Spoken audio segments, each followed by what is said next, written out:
Welcome to Chillin' 101. We hope this video helps.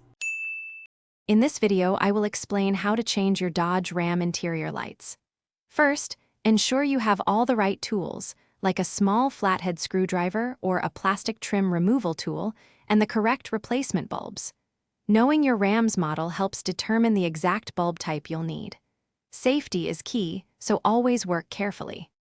Now, let's access those lights. Gently pry off the clear plastic lens cover.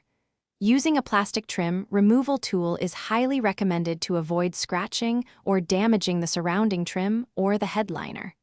Once the cover is off, you'll clearly see the old bulb nestled inside its housing, ready for removal. With the housing open, it's time to replace the bulb. Carefully pull the old bulb straight out of its socket. If it's hot, let it cool first.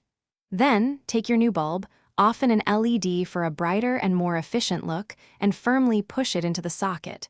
Ensure it's seated correctly and test it before proceeding. Finally, it's time to put everything back together. Carefully align the lens cover and snap it back into place, ensuring it's secure.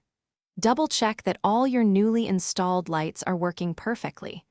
Upgrading all your interior lights to LED can provide a consistent, brighter, and more modern look for your Ram. Thanks for watching. Consider subscribing if we helped you.